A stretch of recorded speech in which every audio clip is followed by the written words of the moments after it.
Whoa, we're live. Welcome to the Eat the Chalk DFS podcast.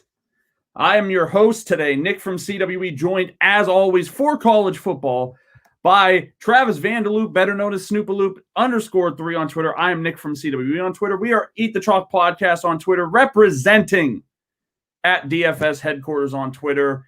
And we were going to championship week, man. It's here, except it's like 3 weeks later than it normally is. And it's infiltrating on Christmas, which I'm not really that excited about. You know, I've always liked the space that I've had between college football ending and Christmas. But here we are. I know that, when we'll talk about it, obviously, but where I was going with my lineups is now dead in the water after things that have transpired this afternoon. But taking a look back, how did you do in week, whatever the fuck it was last week? Yeah, we had some good lineups. I think one of our better calls we talked about is that FSU game that got added, and talking about those running backs.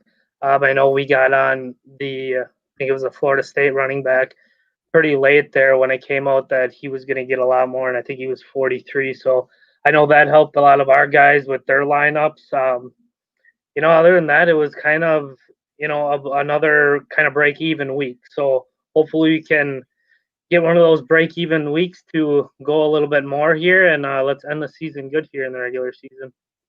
Yeah, I think I had a little bit above break-even, not much, but, we had some other pieces like Jalen Naylor that we talked about because we saw the potential upside with Peyton Thorne as opposed to Rocky Lombardi, and that little cheap stack went off for 50 or 60 points. I mean, that was I don't think it was quite tournament winning, but only because the ownership on Thorne was so low.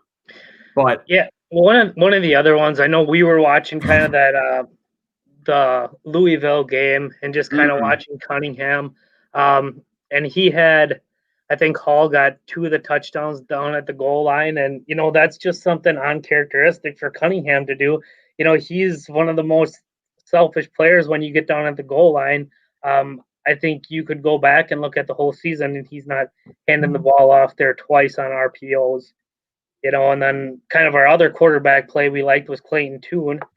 He did get there, but he just kind of looked like absolute garbage the whole game. It was kind of similar to what Purdy did the other week. I mean, they got there, but they left so many points on the table to only have a 25, 26-point week. I mean, you convert on some of those easy throws, you're looking at a 35-point game, and that would really help us out because them guys weren't as owned as we thought they were going to be.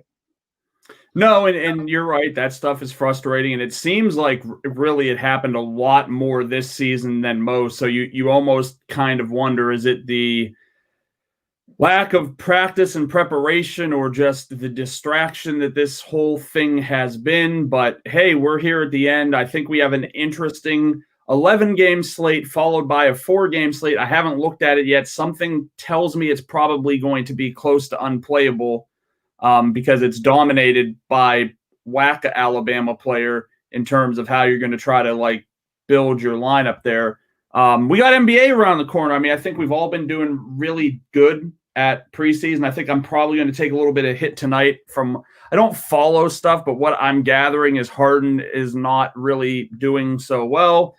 That sucks. It is what it is. I mean, I know I have Vooch in my main lineup, so that's a plus. Hopefully I can get some of the other guys that I played around there to go off. But we're going to try to do something to kind of start the season off. I've been watching the preseason games as I can, and it's not really let's watch it so we can incorporate what happens. I think very little of what happens in the preseason is valuable information day one. I could be wrong. I know there's probably some people who are overall more consistent or high-level winners money-wise than I am. But to me, it's just really let me see how these rotations are developing and when person A is off the floor, who's getting the run? And a perfect example that will be usable at the beginning of the season is what's happening in Boston. There's no Kemba. There's also no Brad Wanamaker. This isn't a basketball podcast, so we won't talk too much longer.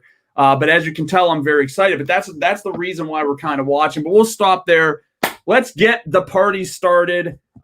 Number fifth ranked Texas A&M. I think I honestly haven't even looked. I'm assuming it's just the same as it was, except more disrespect shown for Cincinnati. We've got Texas A&M headed to Tennessee.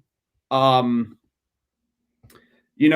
think this is a weird kind of game here. Kellen Mond, outside of Alabama, basically does well against bad defenses, and then it is just kind of otherwise meh against, better defenses. I think if I had to, if I'm taking a side here, I think this is a defense that I would probably, characterize as meh more than being a good defense. Yeah, as we'll go through this slate, it's kind of a weird slate. It's almost there's a few extremely high totals and some middly ones and some even just I have no interest in any of the games. And this is kind of a one-side affair, I think, if you're going for it. Mond's not going to do anything special. He did look really good last week. I think if I was going Mond, he would be more in the cash pool than a GPP for me. I don't think that his ceiling is going to get there, but he has shown he's pretty consistent over the last few. I think around that price point of the 7.6, I think there are more guys that have higher upside for GPPs. And if we want to use them in GPPs, the bad thing is we have to pair him with this tight end, and that might be a little pricey of a stack for me if I want to roll that out. I guess the only other guy I had interest in was Spiller. I don't mind that 7.1 price tag. He's been seeing about 20 carries a game, so I think he does have a little bit of upside if maybe he can find the end zone twice. Take one of. I think Mond had a rushing touchdown last weekend, and if Spiller can get 2, I think he can get to that 7.1 this week. Yeah, I mean, for me in general, I'm not going to be that interested. I can see pieces of Spiller. I think they will try to do what they've done all season, and as long as they can stay ahead in this game, they're going to try to run Spiller down Tennessee's throats. They'll move the ball downfield a little bit with Jalen Weidermeyer. I don't hate – I'm almost like I'd rather play Mond or Weidermeyer naked. I'm not like extremely excited about trying to put them together because I feel like you could get if you get Mond's upside game, it's going to be because he ran the ball, and it's going to negate Weidermeyer's upside game. Weidermeyer's upside game is because Spiller is moving the ball, Spiller's scoring, and they're just chugging away, moving Weidermeyer down the field. So that's the way I'm kind of looking at that to approach it. Mm-hmm. I haven't got to really sit down fully and try to build much out yet. I'm inclined to say I'm probably not going to have any Mond. And on the Tennessee side of the ball, man, this is one of the best defenses in the country. This Tennessee team has just been very inconsistent. Eric Gray constantly looks good. He is a stud. It's hard for me at 6,300 for a guy who's getting, a pretty decent amount of work. But, man, you just look at the schedule they've played, and when they've had to play tough defenses, it's what you expect. It's just lights out. So, not going there. The price on Josh Palmer at $4K, my goodness, how the mighty have fallen. But it was once they committed to Eric Gray, he's just become an absolute afterthought. I still think there's some upside here because I don't think there's much of a scenario where Tennessee just comes out and establishes the run. And if they're not going to do that, they're going to do it through the air. And at 4K, he makes a somewhat intriguing limited ceiling, 22 to 23 point play. But at 4K, that could be okay. Yeah, I seen that with Gray is pretty much the only option if you wanted to go with anybody from Tennessee. As far as Palmer, I think there's another running back on the slate that's even a little cheaper with him that I think does have about the same floor and probably a little more upside that we can get to later. All right, next up, Northwestern visiting the Ohio State Buckeyes, gifted a shot into the Big Ten championship, because that's what the committees are always going to do for a school like Ohio State. As frustrating as it might be to people like me who would rather just see them struggle. I don't know why I forgot to open my sheet, and now my Google is being like, hey, we're not going to let you do what you're trying to do, because I want to pull up like the totals and stuff like this. But I don't have to tell you that Ohio State is a large favorite in this game. I do believe the team total is 39 for Ohio State. I know that I remember that because it's inevitably lower than it is on a week-to-week I have Ohio basis. State by 21, 39 team total, and 57 game total. Yeah, so that sounds about right to me. I did finally get it open. Props to Google for hearing us out on this podcast and making sure that.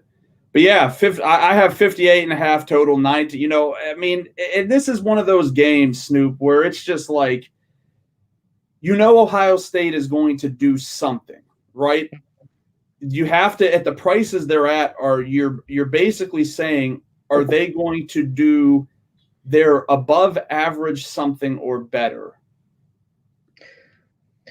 Yeah, and there is some of the news out of somebody we didn't hear who actually could possibly be out for Ohio State yet, did we?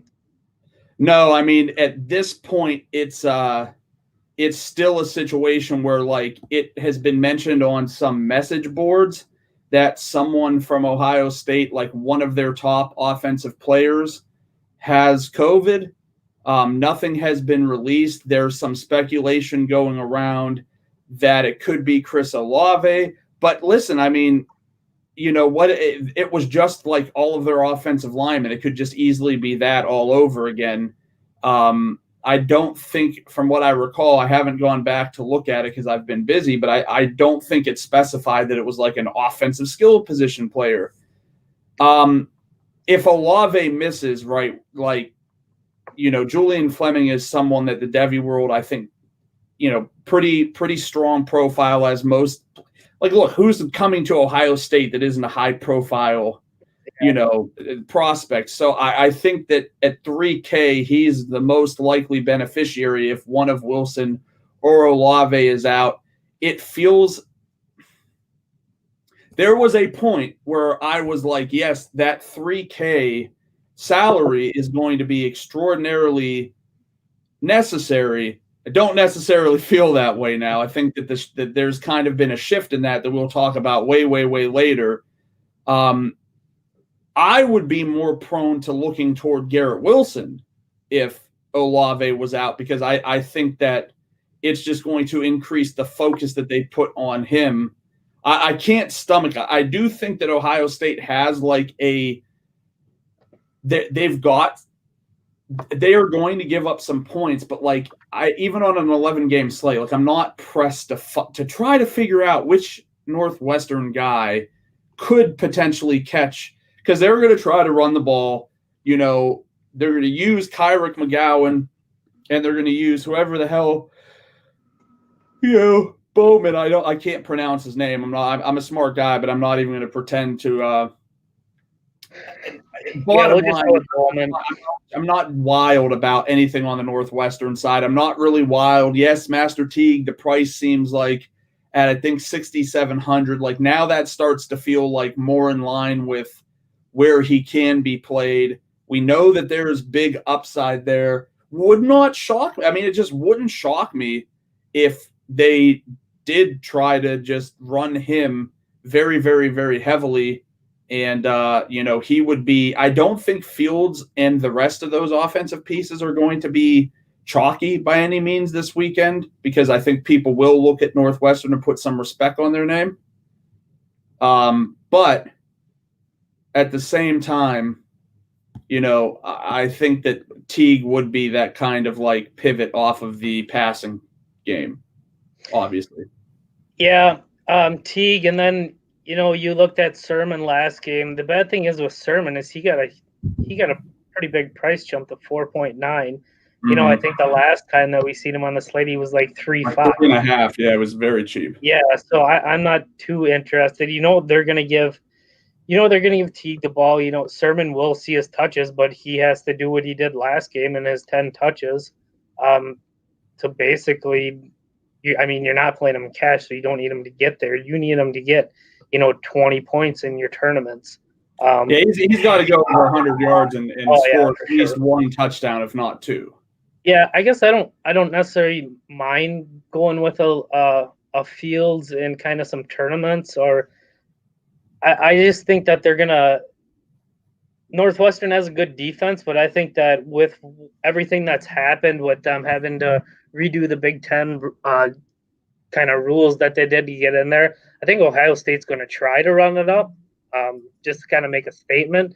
I guess that's easier to say. Northwestern does have a good defense, but you're also looking at, one of the best offenses in the nation this year. So I think they could put up huge numbers against Northwestern. So I guess as far as using Ohio State guys, I have no problems with it.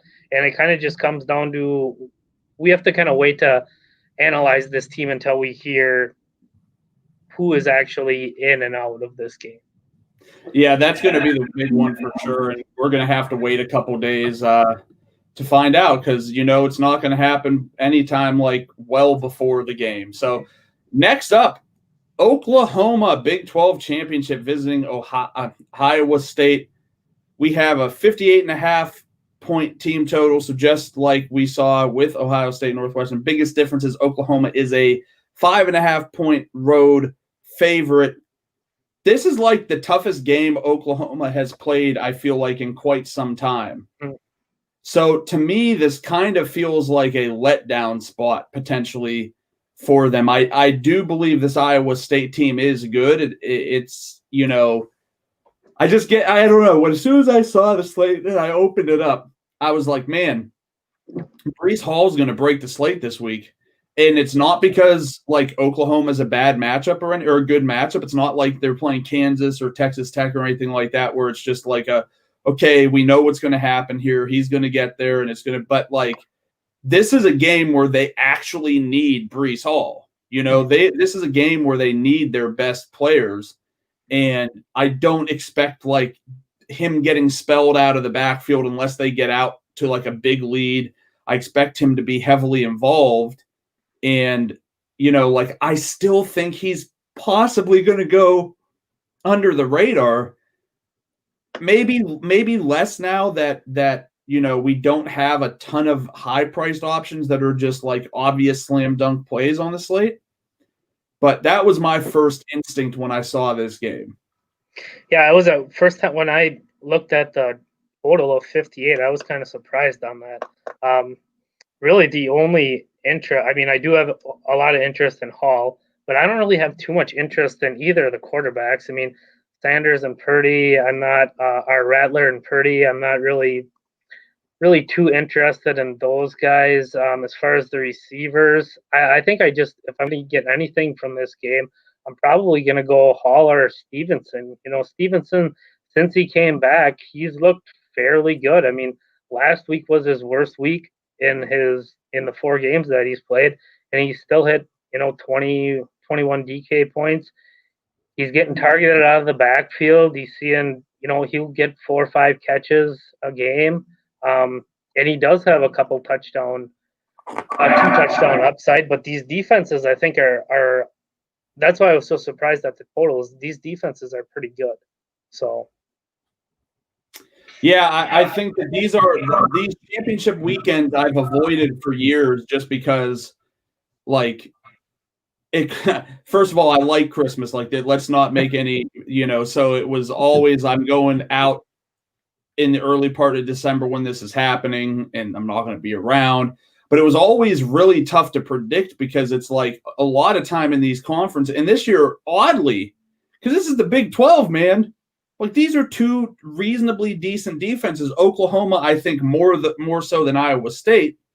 But it's just you look at it and you're do I want to spend my money on these guys who are in tough? And then what really kind of shifts things this year is that in years past, it's just been top to bottom. Here are your championship games. And then this year there's like, oh, here's some Pac-12 games and here's a bunch of other games that got canceled and are being made up. So you don't have to just go with like two good defenses against each other. You have options. So I don't know where I land on this. My gut says that they're like Stevenson and Brees Hall, like you said. I think this is a game where, you could see something out of Kohler. I just, Rattler, I mean, the things like this set up to be ceiling games for these guys under the radar because we know that the defenses are good, but they're also good offenses. Like Iowa State didn't get here because they Northwestern or Wisconsin things and gave up 10 points, right? Like they were giving up their into the late 20s and early 30s, which is a good amount even in college football. So I think points will be scored here. And again, I think especially in GPPs, way more so than cash, like a stack from this where you do like Kohler, Purdy, Stevenson, Rattler, like you might get 100 and some points out of that combination, 130, 140 points out of that combination if it shoots out. So, I mean, it's just something to think about for sure. Next up, when we were talking about these shit games that got canceled and moved and, end up looking like fantasy goodness, here we go. Florida State taking on Wake Forest, 66-point total, 7.5-point spread in favor of Wake. And, I mean, man, I think when you look at this game, all you are talking about is fantasy goodness. And then really, for the most part, no one's stupid priced up.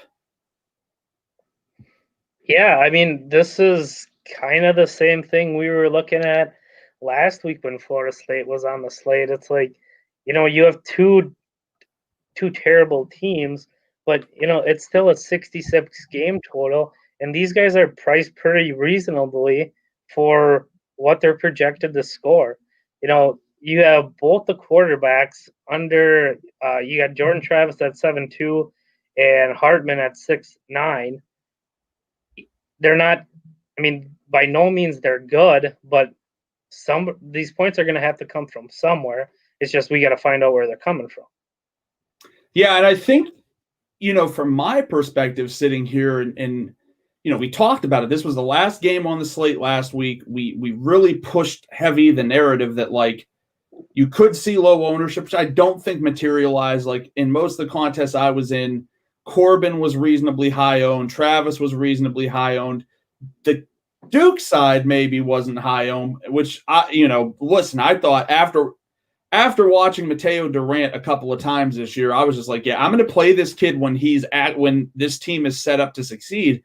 And it was set up to succeed. So there wasn't a lot of ownership there. I think this could change because of the pricing, because of the team total. Because, like I said, the perspective of a lot of people is going to be, oh, these are two good teams playing each other, and these are two bad defenses playing each other. So rather than trying to figure out the calculus of the championship game, let me just do the basic addition and subtraction in the Wake Forest Florida State game. So that's my concern, is that we see a lot of heavy ownership. But we see Christian Beal-Smith, who gets priced down $600 or $400 from where he was at last week. And listen, Louisville was a good matchup. They just, like, shit the bed. I don't know what else to say. Like, Louisville run defense has been poor all year. Beal-Smith didn't look good running the ball at all in the first half. Ellison looked far, far better.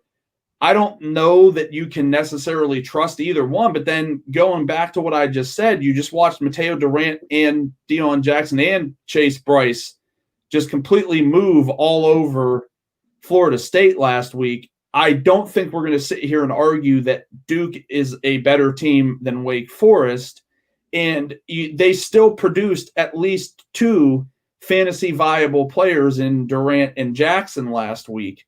I think that this sets up to be a very good kind of rebound spot for Sam Hartman, who as well is able to run the ball. He has not really as much as we would have liked this year. I think it sets up good for a bounce back spot, either a bounce back spot for Christian Beal-Smith or Justice Ellison breaking out. I think one of those two scenarios could end up happening here. And, you have Robertson at 7K who's still in play, and then Donovan Green coming back at 58. And that after these guys being priced in like the fours for a while, it's hard to like want to click 5,800. And I was ready to pay 7K for Robertson. I'm a little less interested in doing it now with Green coming back, but I mean, they're viable options, and we haven't even talked about Florida State yet. Yeah, as far as the Wake side, I mean, Hartman, he's underperformed the whole year. You did see his one game when him and Robertson went off a couple weeks ago, and they almost combined for 90 points. And right now, that you add up their salaries at 6, 9, and 7, it could be another one of those ceiling games that you're going to get them for, under, what is that going to be, 14K? You're completely blowing the lead on this one because Donovan Green had 40 points that game too. Yep. But the big difference was these guys were all priced. Hartman was like 5,400. Exactly. Green was 4K. I think Robertson was like 4.8. And so now you're getting, back then you were getting 3 of those guys for the price of 2 now. I don't think it is wild and out of the realm of possibility that those guys can get there again, but it's just going to cost you more. On the Florida State side of things, to me, I just don't think you can play any of their receivers. You can correct me if I'm wrong, but like I can't stomach the idea of playing a Florida State receiver. So what does that leave you with? It leaves you with Corbin, it leaves you with Jordan Travis, and it leaves you with Taliaferro. I think you have to be a little bearish on Taliaferro. I think I think he looked good. I think he has opportunities, but I also know that like when he accumulated everything that made him a very good play, it was when the game was well out of reach. He was involved in the process, but like when he broke the long run for the touchdown that sent him over a buck and then the touchdown, like junk time. And I'm not convinced that's happening here. Yeah, I mean, he got to 100, but he did it on the long run. Like you said, he only had 7 carries, couple targets. The price point is kind of intriguing still at 4.2. I don't know, Corbin at 6'1", he's going to get work in this game. So I think that's one of the better options and kind of the, lower mid-tier for running backs. Even with the other guys in there, I think he's kind of set up for 15 to 20 touches in this game. And, with this point total, somebody, like we said before, somebody's got to score. So, and as far as the receivers, I don't have any interest. If I'm playing Travis, I'm probably just running him out there naked. It is kind of gross that Corbin did need 3 touchdowns to like have a good game last week. He wasn't able to get over the 100-yard mark. I think I'm fenced because look, I don't like seeing a 28 total and then looking and seeing okay, 18 of that has to do with touchdown equity because on a week-to-week basis, it's just all those touchdowns he had could end up being Jordan Travis rushing touchdowns, and then that changes the dynamic, to where he's down to 10 fantasy points and you feel like a real asshole for playing him. I like Travis. I think these guys are playable. It's just a matter of, are we going to find some other people in better positions? And the answer is, I don't really know right now. So, I think, at this point, next year, when we're doing a podcast on a Thursday night, we're going to be able to make some statements with relative certainty. In 2020, I don't even know if this game is getting played, let alone if it's getting played, if these are going to be the players that actually play the game. No faith. None. Mm-hmm. Interesting note, Mackenzie Milton coming to Florida State in 2021. And that is really interesting. We don't have to talk about it much, but Chuba Purdy is a guy that was kind of supposed to be what the future of Florida State at the quarterback position was going to look like. I'm really curious because you got to figure when these guys make their transfer, right, they're doing it because they're anticipating playing, right? They're not doing it because, well, Florida State's a great party school and I want to go to South Florida. I've been in Central Florida. I'm just going to do whatever. I'm going to do the Florida Panhandle tour. Like, you kind of feel like Mackenzie Milton is going there to at least compete. Yeah, I think that would be pretty interesting. I mean, he was awesome to watch when he was at South Florida, and yeah, hopefully he gets the opportunity next year. All right, moving on. We've got Washington State visiting Utah. 57.5 point total. Utah 10.5 point favorites, giving them a 34-point team total. Nice, healthy total for Utah. Washington State just under 24. Man, we just really have not got to see much of these programs. I feel both sides had a lot of games canceled. Both sides didn't really have a lot of games on DFS slates either, and I think typically that works in your favor because the other people who play DFS, like not having played them, tend to be a little more bearish. That's the second time I've used that, but they tend to kind of not play these guys as much. But look, Utah's got a 34 team total. Like, there's certainly some upside here. I don't think it's going to be at the quarterback position. I think the cool thing about Utah is you could really just like narrow it down and kind of have a really good idea of where it's likely to come from. And to me, the point that I was going to start with in my cash games, because look, Washington State for years has been a team I've remembered, playing running backs again. Like you just look at schedules. And there have been like a few teams. It's been Washington State. It's been Texas Tech. It's been Kansas. Like those teams are on the slate. Great. You play your running backs against them. And Ty Jordan, yes, he comes in at a somewhat steep, by comparison, $7K price tag. But I have every reason to believe that he could flirt with like 30-plus fantasy points in a matchup like this. He's getting targets. He's carrying the ball, 17 to 20 sometimes a game. Tell me I'm crazy. The other guy's Britton Covey, who's I think might actually be older than me by the time he's done in college. I was playing him like in 2014, and that I don't even think that's an exaggeration. He's 2014, 15, 16. He had a missions trip, played 17. 18 was on the injured reserve, so maybe it was 15. He's been playing since 2015, and he has 2 years of eligibility left. Nice. Yeah, that Utah side, pretty much the only two guys I had written down there were Ty Jordan, and I had a cash play next to him. I mean, I think he's, the price tag might be a little bit steeper than we want, but I mean, I think you're pretty much locked in for a lot of volume for Jordan. So I think that's one of the spots where I want to start my cash games this week. And Colby too, yeah, he's shown the upside the last 2 games. He's had 2 over 20-point games, and he's getting targets. And like you said, the hard thing to look at these teams. I mean, Utah's only had 4 games this year, so it's kind of hard we don't have a whole lot of sample size to go off. But I think them are the two guys that, if I'm using Utah guys, I want to target. Yeah, definitely. And the Washington State side, I mean, Utah has been a really good defense for a while now.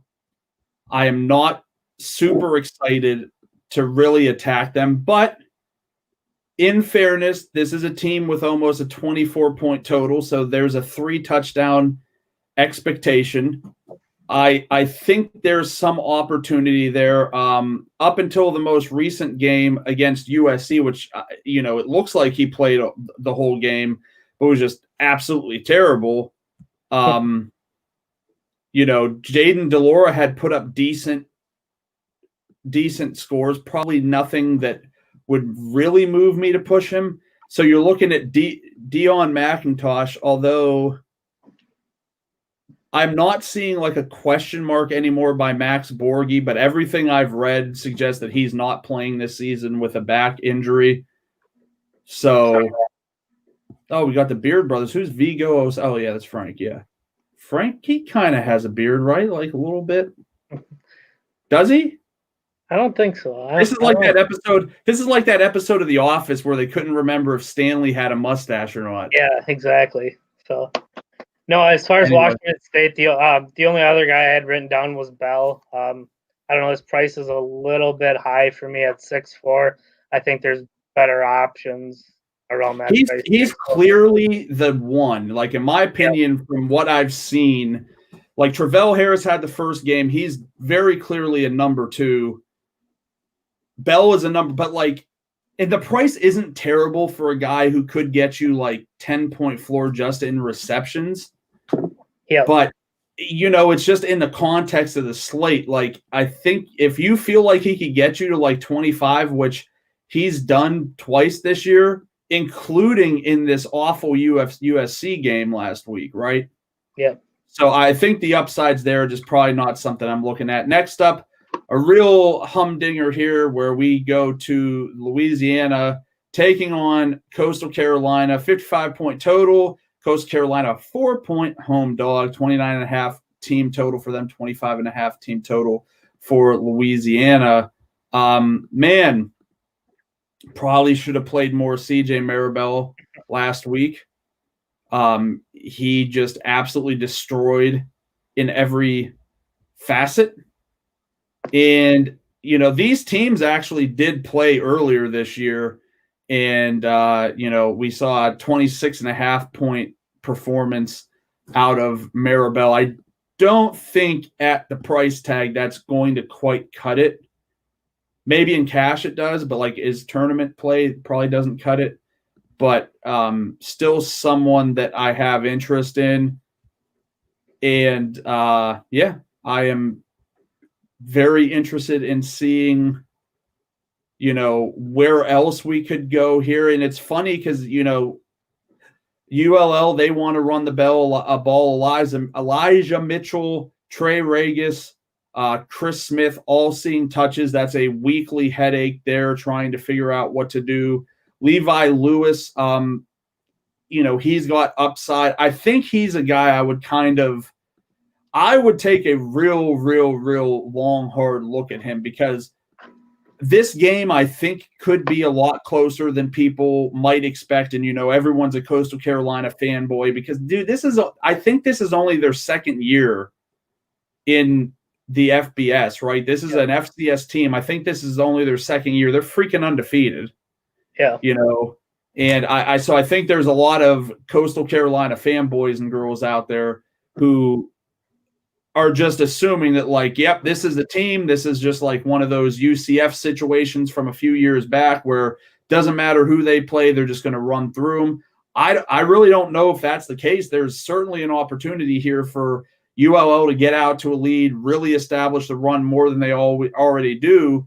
But, like, the defenses know that you're going to try to do it with your running backs. Like, so the best thing you could do when you have a mobile quarterback, and we saw the inverse of things, and I know this is a sore subject for you, and I don't really want to pour on the salt any more than I need to, but like we saw the inverse of this in the NFL last week where, the introduction of the quarterback running game just busted shit open for Miles Sanders.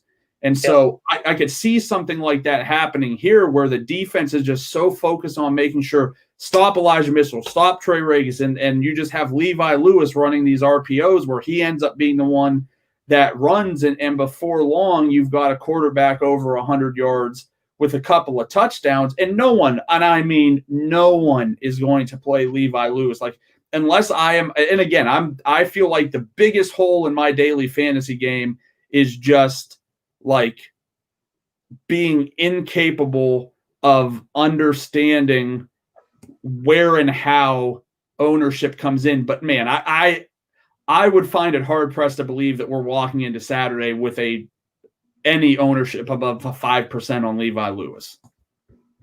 Yeah, I don't think you're going to see anybody playing them. I mean, yeah, that the Lafayette side of the ball is interesting because that's kind of what I was thinking. If the game flow goes like that,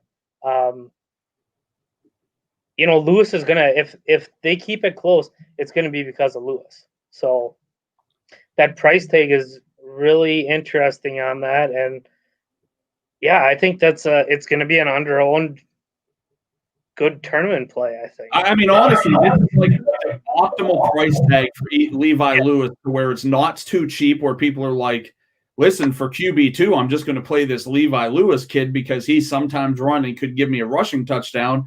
And it's not too high where it actually is damaging to try to put him in your lineup. It's at that like perfect spot where he could totally get to 30 fantasy points at 6,500. Absolutely going to. I mean, I don't feel like, I can't say with certainty, but I just don't feel like there's many scenarios where he isn't optimal. I don't think you have to stack him with anybody. So like you're good there. You don't have to figure out like which one of these completely random at all points in time, Louisiana receivers. Is it Lacey Williams, LeBlanc? No, it's fucking Levi Lewis, and that's it.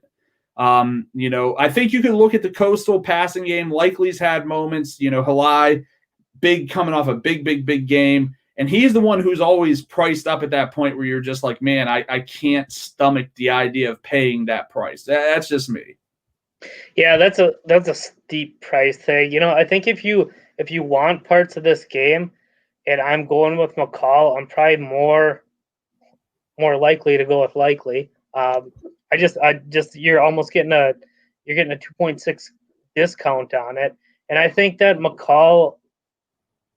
I think you have a receiver that's cheap enough at 4K that he is a decent stack in tournaments, because he is getting the volume. But I think that Maribel is one of my favorite plays. Again, the only thing that you have to look at is, we talked about, we have Breece Hall. He's only $200 more, so that his volume is going to be a lot more. I guess that it's almost turning into, what do you want to do in tournaments, as far as, do you want to pivot off Hall and go to Maribel, or what are you thinking on that one? Yeah, I don't know. I really don't. I think people who box score watch are going to look at Maribel and see the ascension of his fantasy points and buy into that a lot. And I actually don't think that's the unhealthiest. It's an unhealthy practice. I just don't know if it's necessarily wrong. I think my perspective, I genuinely don't know where the hell people are going to land at running back this week. I mean, there's nothing that sticks out. You've got Kyron versus Etienne. Well, that doesn't seem like a great setup for either guy. You got Breece Hall against Oklahoma, who stopped everybody dead in their tracks. That certainly doesn't seem like the optimal play. Then you have Maribel against a team that you're just readily assuming is worse, and he's been great. My honest to goodness take is like, I'm really thinking, I'm highly considering in my, main GPP lineup going exactly like you said. McCall, Likely, run it back with Levi Lewis. I would bet that you have less than 0.1% of lineups in the $18 tournament that do that. Yeah, and it's got good upside. So I don't think good upside, and it's like the perfect blend of like, it's not a bunch of guys super, super cheap. Likely is cheap. You're not getting the other guys cheap. So it doesn't give you that like awkward, how do you want to put it? It doesn't give you like that awkward jam everyone else in. Like, no, the salary on McCall is good enough. The salary on McCall is high. Let's just call it what it is. But he's been good. Like, so it's just like the perfect storm situation where you're going to end up building like a truly, honestly unique lineup. And to be honest with you, did not enter this podcast expecting us to spend so much time for the game that we talked about most, to be Coastal and Louisiana. But hey, man, I think that's the kind of thing that you really have to look at in tournaments, because we're moving to a game next. And man, what a good host I am that I have just such a natural segue into talking about something that no one is going to play, and talking about a game that, I mean, I assume everyone is still going to be on. And that's Mississippi LSU. Now, I haven't checked the total lately. This total could have changed. I don't know if significantly is fair to say, but it's 74.5 point total, 1.5 point spread. You're talking about two teams expected to score over 36.5 real points in the same game. I'm going to check because there's some news that we're going to talk about in here in a second, and I just kind of want to see, based on the open versus where we are at now, how things. Oh, okay. The total has gone up 2 points. And Mississippi is, well, I think Mississippi was favored to begin with, so I don't know. No, LSU was in. Mississippi's, okay, so in the realm of things that make no fucking sense, LSU was favored. Mississippi, let's talk Ole Miss. Kenny Yeboah, stud tight end, opts out, not playing. Elijah Moore declares he's focusing on the NFL draft. Did not explicitly say, hey, I'm not playing, right? But said he's focusing on the draft. DraftKings already has that O there. Now, I will say this. This could be a huge information edge. If Moore has indeed not opted out, no one's playing him because that O is there, right? That's just it. So, unfortunately, this is a 3:30 game.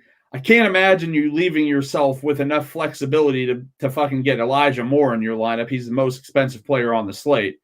But, I mean, the trickle-down effect from this thing it's just absolutely massive. Not mentioning the fact that this LSU backfield has been all banged up. Davis Price, he is out for sure. John Emery Jr. is questionable to play. So you could end up with like a 4.1K running back in this game for LSU.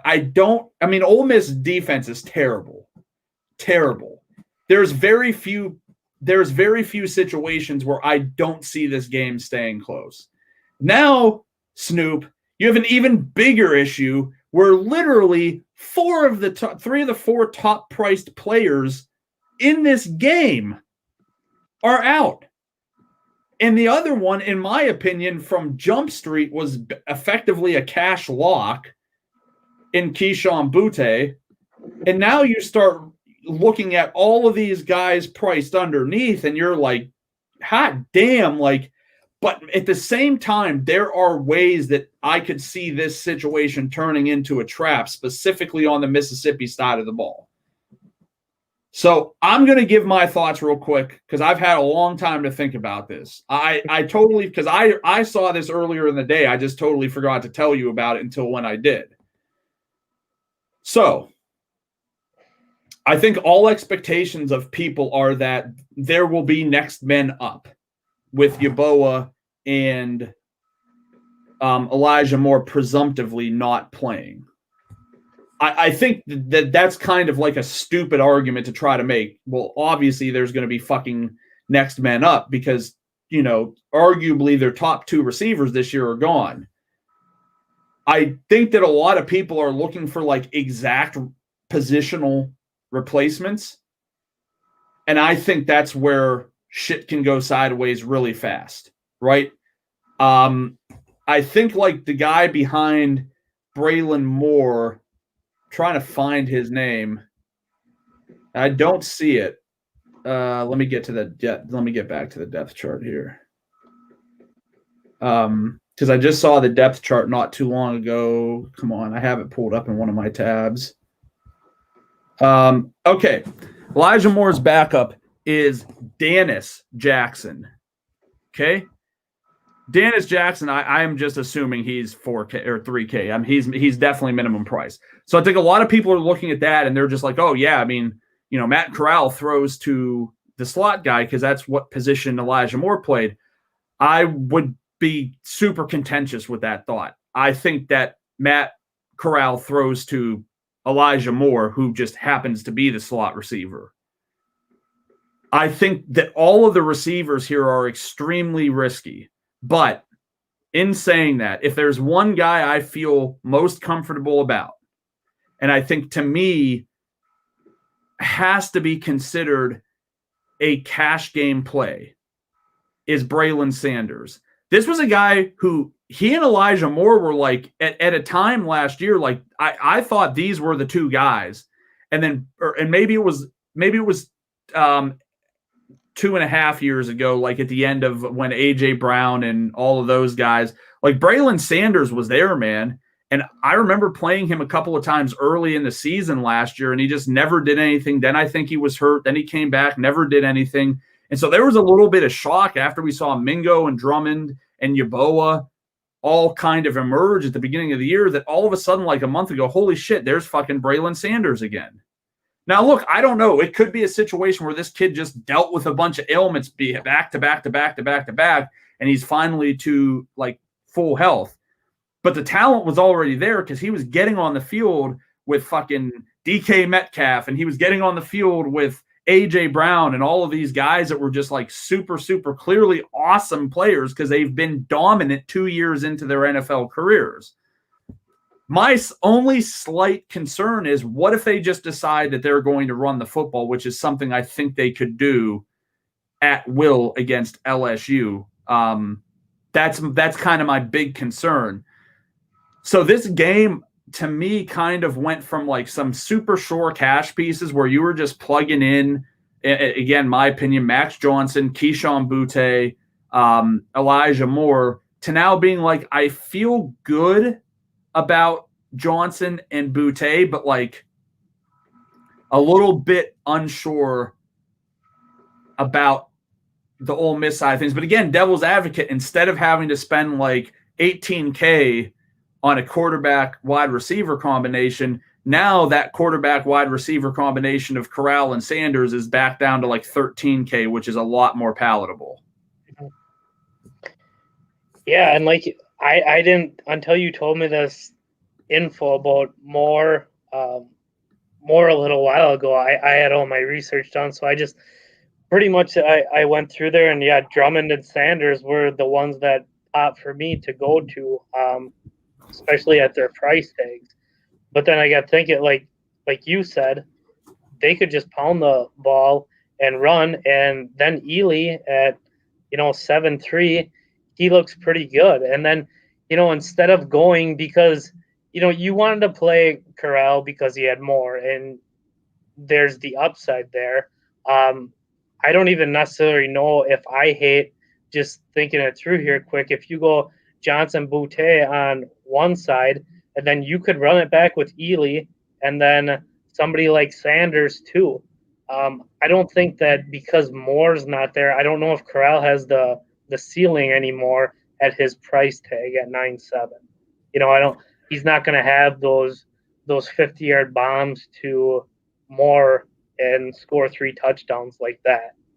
So I think that could be an interesting game to still get pieces of a 80-point total. And because them guys came up now, I think you're getting them at a discount. Well, here's the part. It's really not just Moore. I mean, he's been hitting guys deep, but the bigger part of things is Derek Stingley, star LSU cornerback, maybe the only like solid defensive back that they've really had. He's not expected to play this week. So you're talking about a situation where, I mean, man, like, damn, it feels like it couldn't set up better. You should be cautiously approaching situations like that because I've played DFS long enough to remember dozens upon dozens, if not hundreds of times where something's set up perfectly and Mike Trout goes 0 for 4, or Derek Carr gets injured in the first fucking quarter. And did he ever come back? No. What a bum. Fucker probably knew we had him in our lineups. But yeah, I think it's a very intriguing, polarizing situation we're going to have to monitor more moving closely. Moving on from there, Missouri against Mississippi State. This game just doesn't sound exciting. It's the second lowest total on the board, 49.5. It is a close spread, -2 in favor of Missouri. Like, there's some pieces here. Like, I don't know. It's it's not the worst. It's not the worst situation. I don't know, but I'm still not just like overly pressed into wanting to play anything more than Jaden Wally. Yeah, and really, Jaden Wally was the only guy that kind of interested me. I mean, he's pretty much seeing all their targets. You know, he's got 10 over his last 4. His last 3 games, he won 28, 30, and 21 DK points. Really, the only other guy would be Roundtree, but 7.1. He's in a tough spot there where there's other guys priced around him that I think I would rather have them than Roundtree. Yeah, this doesn't set up as like a slam dunk like Vandy was, but man, I have a hard on for Larry Roundtree. I don't know what it is. I've been like playing him obsessively for a few years now, so he's definitely a guy. Probably not in cash games, but he could be. And look, when you're building tournament lineups, like the goal isn't just to figure out like what can I build a lineup of all low owned guys? Like that's certainly not the point, but it is okay to build a lineup of all low-owned guys if you're convinced that like you're not just doing it from an ownership hedge perspective, that you actually think that they're being overlooked. And I think that's where Roundtree could fall into. I don't know. He's shown huge, like, let's call it what it is. He's shown slate-breaking upside 2 out of the last 3 weeks. Last week was a terrible matchup. Even though the numbers say like this is a tougher or not as good of a matchup, like I think that's what they want to do. I think it sets up well for them. But like, yeah, this after talking like significantly about this Mississippi LSU game, like I don't see many angles. Now they're trotting out 2 pass catching backs for Mississippi State. So all that means is that you play none of them. Like Wally's the only guy that's getting enough enough love on the Mississippi State side, and that Rogers forces the ball to him, and that's what we like to see. So, yeah, I'm pretty much done. It sounds like you are too. Moving on to one of the marquee actual games, hefty total, 61.5 point total. Clemson is a 10.5 point road favorite, so that they're just not showing much respect to Notre Dame. This is very interesting because we saw Notre Dame beat Clemson. There was talks about the ACC possibly canceling this game because they felt like, and I think it was more like just talk to give college football programs something to talk about. But like, these are 2 top 4 teams. If they cancel the game, they're getting in the playoffs, right? So like, what's the sense if Clemson happens to lose this game? The ACC's busted. Like Notre Dame's going, but Clemson's not. Yeah. So I think a lot of people do realize and understand that, this Clemson team with I think a redshirt freshman quarterback, if not like a freshman quarterback or a redshirt sophomore, however the fuck the system works, team was not going to pose the same threat as a Trevor Lawrence prospective number 1 draft pick team would go. So Vegas is not behind the 8 ball on, anointing the total here and sticking behind Clemson, who would have been the favorite and probably would have won the game if Lawrence played. But yet, even with a 36 point total, I'm just like, if anything, I feel like this could be an ETN game. Did well in the passing game when these teams played before. But I don't know. Admittedly, I'm a guy that just hasn't played much Trevor Lawrence this year. I really don't know what it is. I think I started out playing Trevor Lawrence and then just kept buying into the Travis Etienne fascination because I think he is legitimately very, very, very good. And my thought process was just that, Etienne's going to eat and Lawrence is, and really I think all that it ended up being was like everybody was just okay. And nobody ever really just got there to the point where it was absolutely slate breaking. So I don't know. What are your honest takes of this situation? Are you looking at anyone from this game? Because it's a high enough total that like conventional wisdom says someone has to do something here. It is. I mean, by the looks of it, you probably, just by looking at the total, you want somebody from this game. But, going through for like Clemson, it's so spread out how they get the points. They'll get two rushing touchdowns on the ground, and then they'll get a couple passing touchdowns, and then maybe a defensive score. Well, there's your 5 touchdowns right there. I think this offense, it's really good, but whoever the touchdown equity is so spread out, I don't know that some of these price tags reflect on, what you could get for a ceiling game from. As far as Lawrence, 8.7, yeah, he can get there, but he hasn't had any kind of blow-up games. I think I might be interested, if I'm only using a couple pieces from this game, is looking at the receivers. You got Rodgers at 6.5 and Powell at 6.7. Maybe you can get a 2-touchdown performance out of them, and then you would go over value on those guys. I just don't know if Lawrence has, with the rushing that they have and possibly maybe something on defense or special teams, I don't know if he has the 3-4 touchdown upside at 8,700 that, he can hit a ceiling game here. I think one name that will almost certainly be tossed around by some touts in the know this week is certainly going to be Brandon Galloway. We saw him put up some decent to like slate breaking games early on in the year, got injured, has been slow coming back, but he's 3,800. And this seems like it's one of those things where, like, when everyone else is looking up at the top and trying to figure out, like, which one do I want to attach my buggy to, deciding between like Rodgers and Powell. And also you have to remember, like, Etienne's going to be part of the passing game. He's going to get receptions. He's going to do some things there. So it really makes it difficult to necessarily see like where a smash performance comes in. And if you're going to get a line like 6 for 85 and a touchdown, like, that's not going to cut it on a $6,500 salary. If you want to win something, cash, hey, could be fine. Even tournaments, like, it's not going to keep you from cashing. But again, the point of playing tournaments is not so that you could turn $2 into $350. It's so that you can take $2 and win $1,000.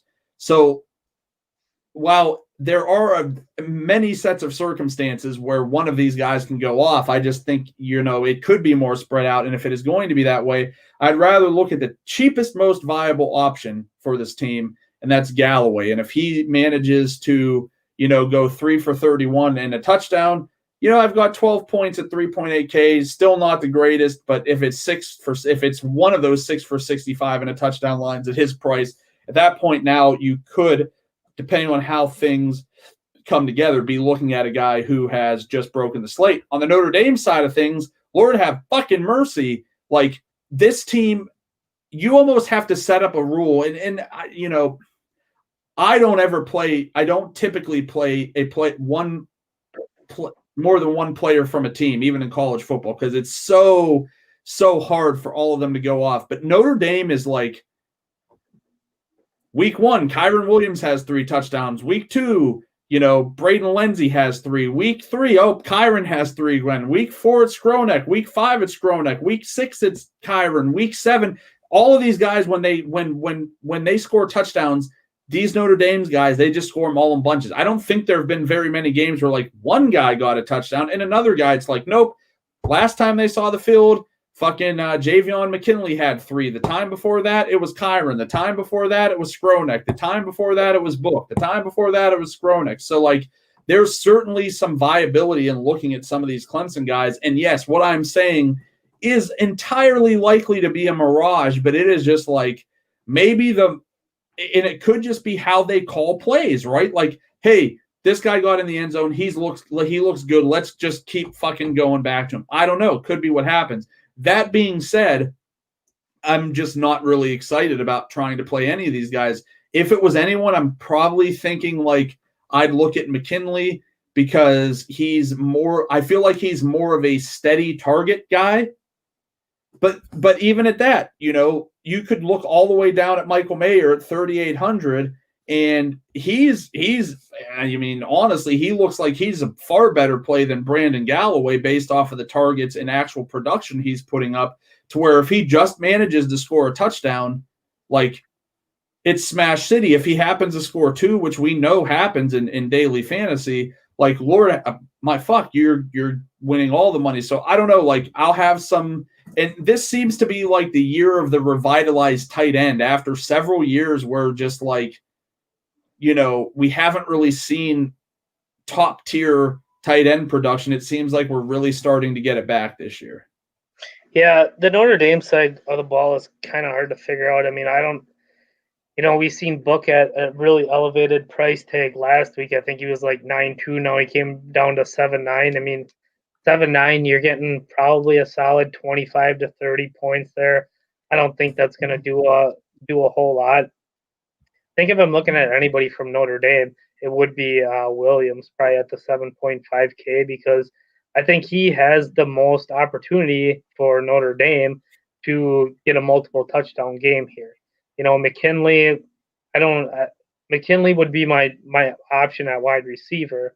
But like you said, Meyer's price is good. He's got him at 3.8. The only concern for me on that is it seems like Notre Dame, like always, they're running out 3-4 tight ends every game. I mean, Meyer's involved in them, but we see how that is in the NFL every single week, where you got all these low tight ends and somehow their third string tight end gets 1 catch, 1 touchdown, and that's your 3.8. It's not gonna do a whole lot. As far as the Notre Dame side, it's hard to pinpoint down, and I think the prices might be a little elevated for what they can get for a ceiling game in this one. All right, that brings us to 2 exciting games. Man, what a heartbreaker. Originally on this slate, SMU and UTSA, 71.5 point total, got stripped away from us. You hate to see it, but we'll live on another day. I'm just trying to scan through here. Oh yeah, my showdown lineups are definitely just god awful. You know who I never play and who I actually think is like in a vastly overrated running back, and I'm sorry, Frank, Josh Jacobs. Yep. Like, just a guy that, and it's probably the team, but I just saw he scored a 1-yard touchdown, which is basically the best he can do. Anyway, just super shot on the showdown slate, not even expecting to make any of my money back. Man, there was a good couple week stretch there where I was just like new showdown and everything fell into place, and then it very quickly turned right back on its head. Anyway, boring ass game coming up here. Minnesota, Wisconsin, 47.5 point total. Wisconsin's favored by 11.5. Like, I mean, come on. Why would you fucking put this game on the slate? Like, I know it was just because you wanted to have games, and look, maybe there's some people who are like, hey, Moa Ibrahim's really good. We need to spend money somewhere. I'll just take the touches. I know that Tyler Goodson finally scored a fucking touchdown last week against Wisconsin. I'm not putting money on Mo Ibrahim to do so. Are you? No. And this is the one thing that I see. Like you said, why is this game on the slate? I'm a Wisconsin fan, but they were on the slate the last 3 Saturdays, and it's not like the teams in years past where they actually have people that like Jonathan Taylor and Melvin Gordon and all these guys. Yeah. However, I don't have any interest on the Minnesota side.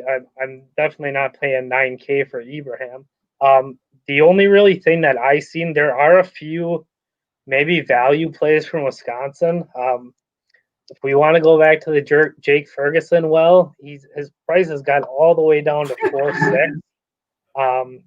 Maybe by bowl state he'll be minimum priced. Maybe we should just keep riding out, see if he can do something. But I don't think that's the worst of plays at 4.6. He does have a couple touchdown upside. He hasn't shown it since the first game. I mean, Mertz is by no means what he was at the start of the season, but I think this Minnesota defense is bad enough. You might be able to sneak something in the middle of the field.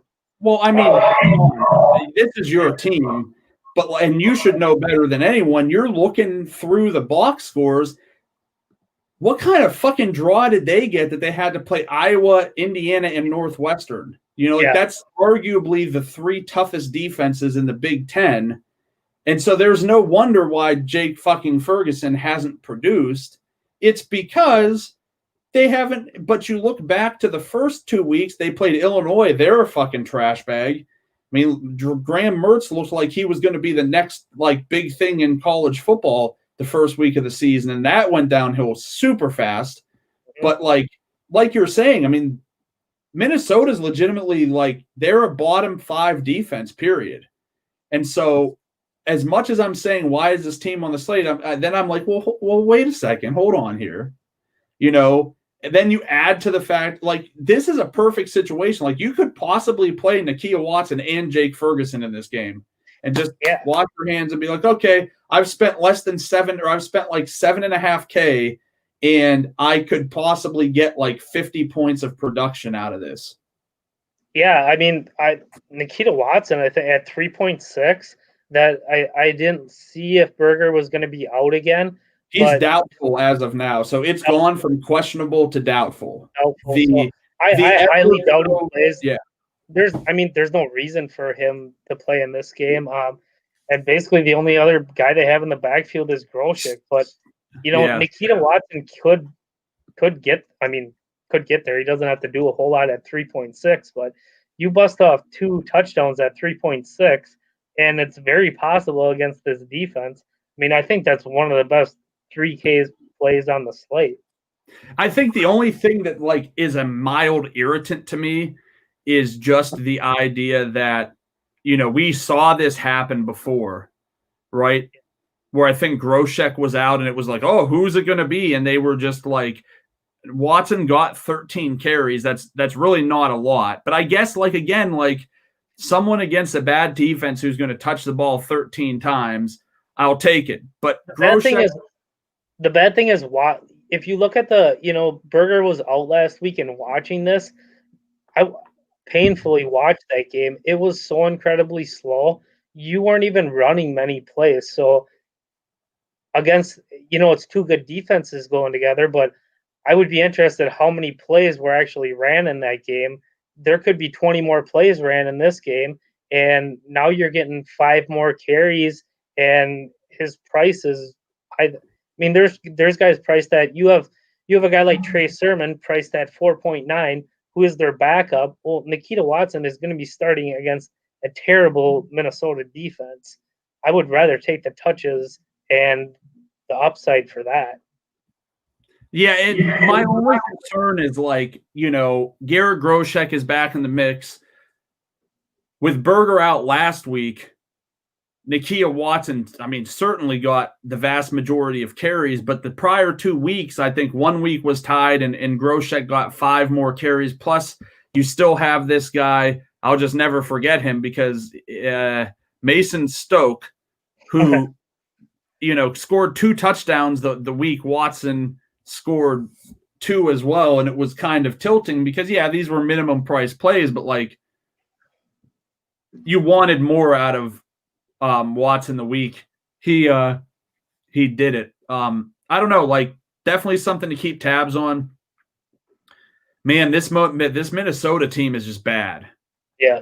So, I know I feel like Washington still, I feel like Wisconsin still wants to run the ball, so I don't want to shortcut Watson, but I just don't. And I guess they released a depth chart, so it should probably be something we do in the next couple days here is look at that. And I'm sure because all university athletics hate fantasy players, I'm sure it's just going to be 7 oars.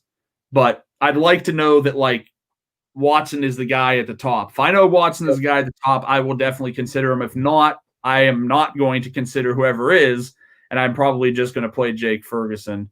All right, wrapping it up. Boise State against San Jose State, 55-point total.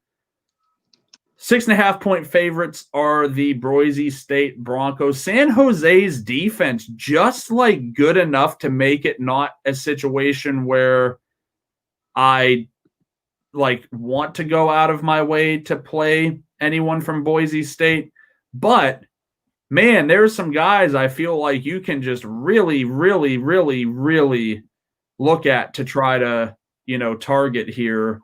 What's your thought with this game? Boise State, the Khalil Shakir. I mean, this guy's kind of like a Swiss Army knife, Oh yeah, He's and I don't think have we had Boise State on a main Saturday boys. yet? Oh, on a main slate, no, because they're always, they're playing these after dark slates, and so he's like people know who Khalil Shakir is, but you bring up a good point. Like it's like at minimum 75% less entries in the late night slate that there are in the main slate. So I do think that there are some people who are like, but all you have to do is look at the box score, and when it's just like 20s every week, you're like, okay. And that was the thing that I thought was really great, because Moore was priced so much more than him, and like I just don't think it was like a comparison for the type of plays they were, right? Like I think it was pretty clear from my perspective that Moore was an infinitely better play than Shakir is, but you're still dealing with a guy with 35-point upside here at 8.2K. We really have not identified a lot of places we want to spend money. Even against a tough-ish defense in San Jose State, I really still am inclined to believe that Khalil Shakir has amongst the highest upside on the slate. So, like, is this where we should be spending our money? Is there more surety with a guy like Shakir than Etienne, than Ibrahim, than Hall? I mean, I think comparing him to like somebody like Hall, this is the guy on their team that they want to get the ball to. The upside for that is that a lot of his comes through the passing game. So you're getting those extra points for passes. I mean, they're basically using him as a running back, and he's getting carries. He kind of does it all for him. So I think he has a really good built-in floor for him. Kind of the only other thing that I looked at for Boise State. Now, did you see anything about I guess it was they kind of run two running backs between Van Buren and Halani. I believe that Halani got hurt last game. I thought Halani just came back from getting hurt. I could be wrong. Yeah, he did come back, but he only had a few touches, and he did have one touchdown. I mean, he had 3 carries for 3 yards and a touchdown. So yeah, but there were 4 receptions, which is where he actually had the receiving touchdown. Okay. Yeah, I think Halani was the guy that, Halani came into the year as a starting running back. Van Buren is the one who ended up just getting, so it's a very tough scenario, right? Because Van Buren has touched the ball an average of 26 times, just rushing the ball, not counting any receiving over the last 2 games. And I mean, man, you start looking through everyone else who's playing. I don't know that even Breece Hall gets that kind of workload. No. So at 6K, at 6K, and it's a terrible matchup. But again, I don't know that it's that terrible of a matchup, right? Like one thing I'm going to try to do somehow next year is, if I can't find it, create like college football defense adjusted statistics. Because like we just said, you look at fucking Jake Ferguson and you're like, holy shit, other than that first game, this guy's been a trash bag. He's fucking played maybe 3 of the top 10 defenses in college football. Like, what are the expectations here?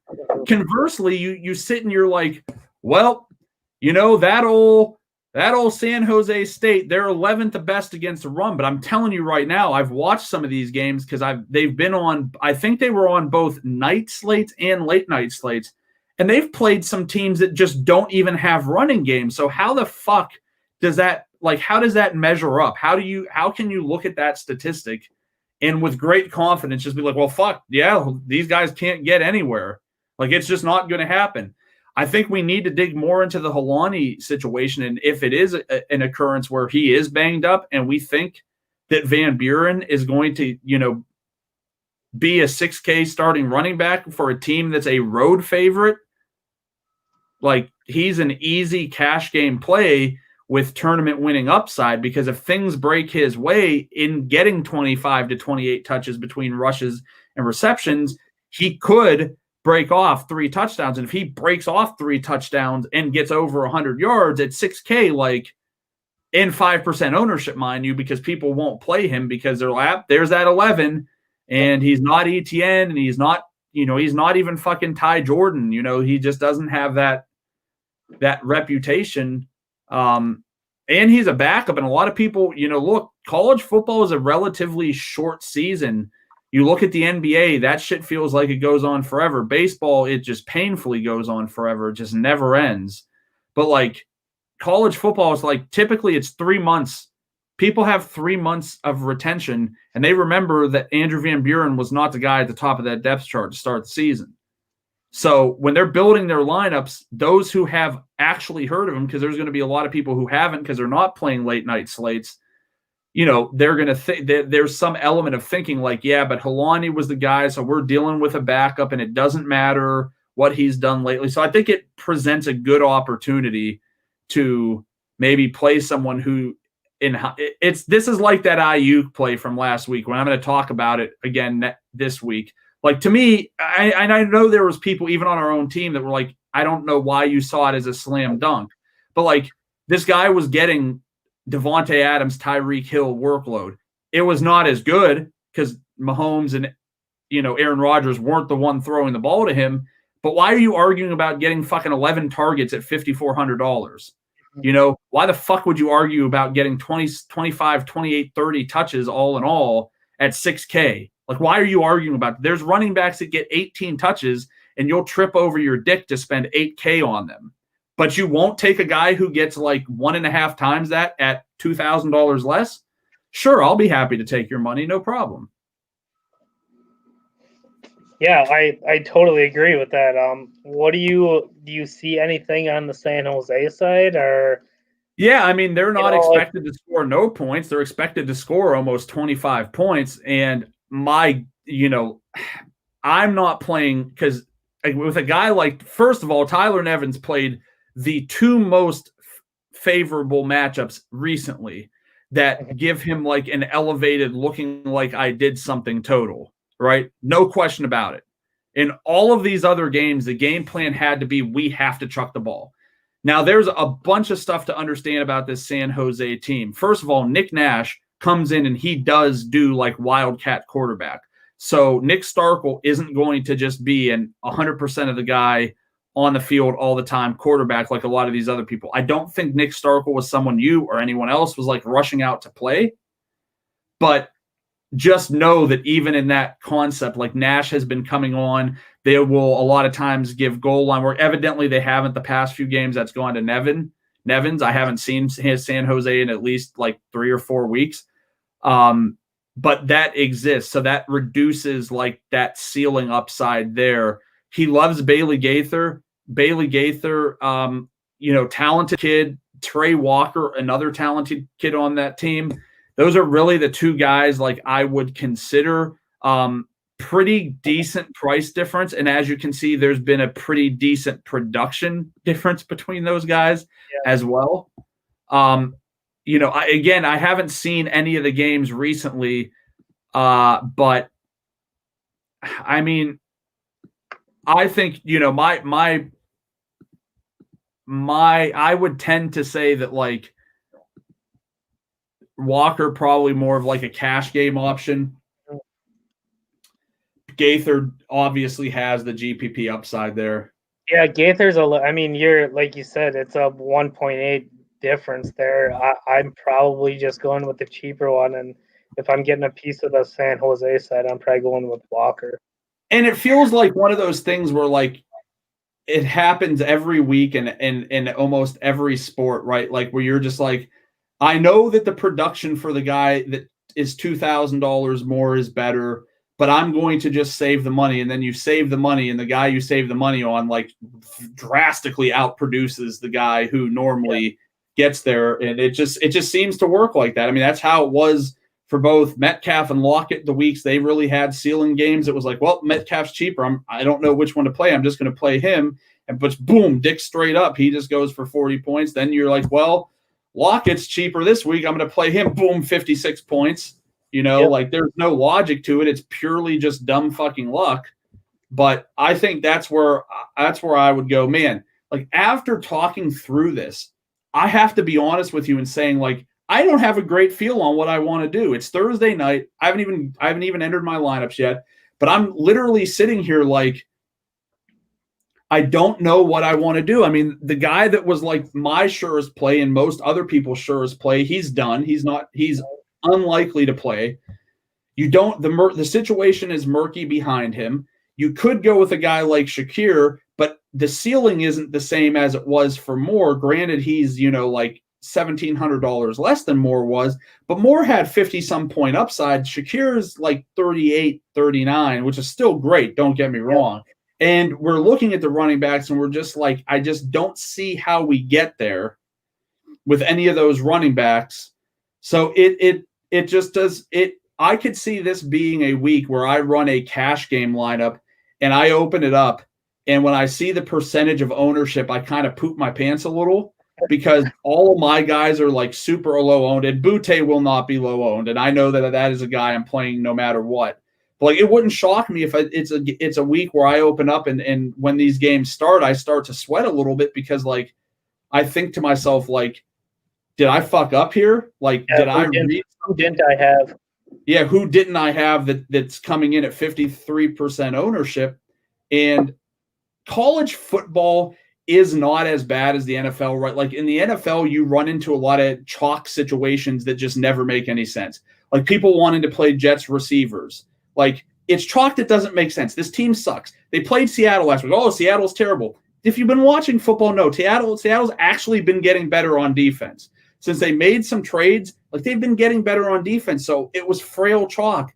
In college football, like you don't get as many casual players, right?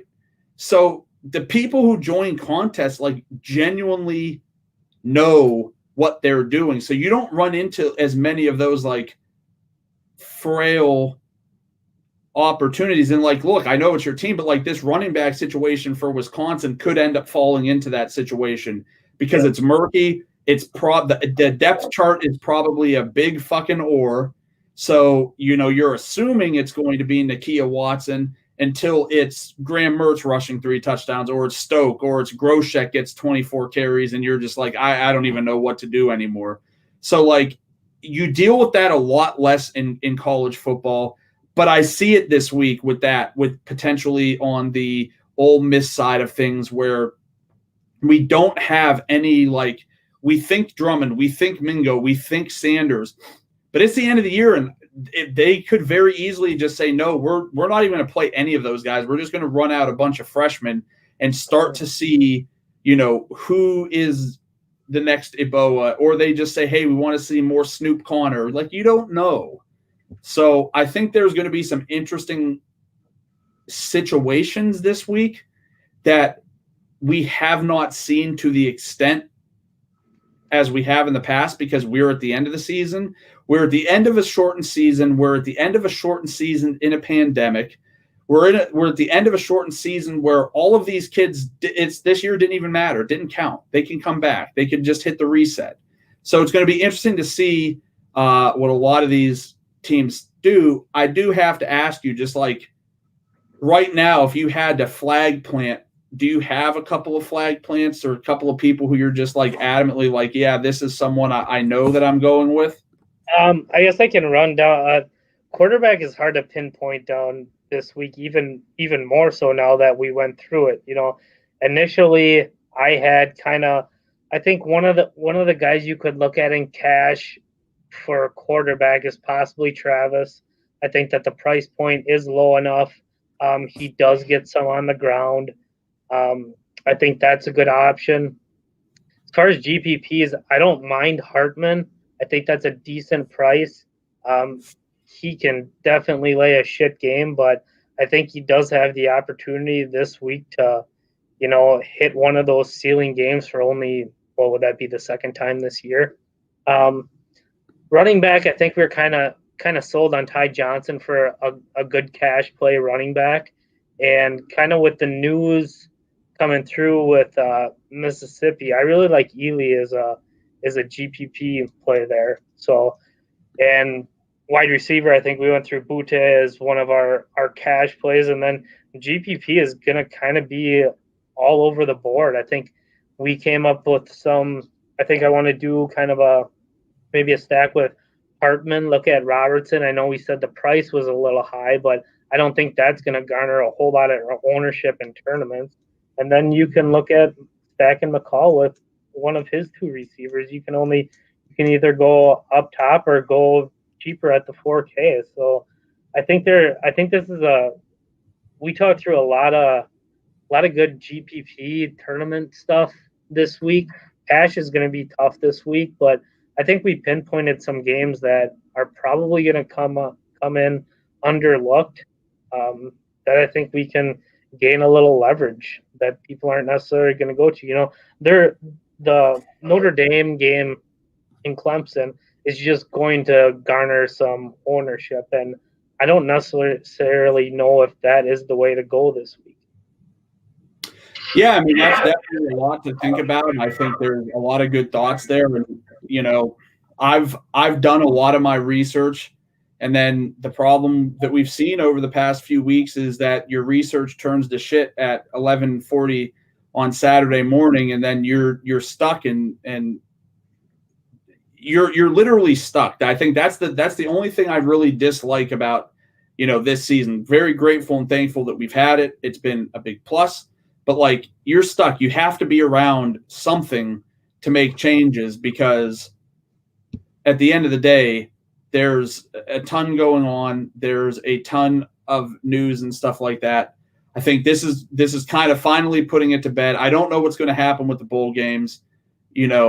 Excitement is certainly nearly not there as it has been in the past for me, but I really appreciate everyone who's joined us these past few weeks. I'm not sure what is going to happen for bowl games. Probably not going to be doing one until the big chunks of bowl games, because there's just one a day for a couple of days before we really get into it. But thank everyone for joining you. Like we said before, you can catch them at Snoopaloop_3, me at Nick from CWE, the podcast at Eat the Chalk Podcast, and us at the DFS headquarters at DFS headquarters. And we will see you on our NFL, our NASCAR, and we will be back probably for one more bowl season podcast. Take it easy. All right, see you guys.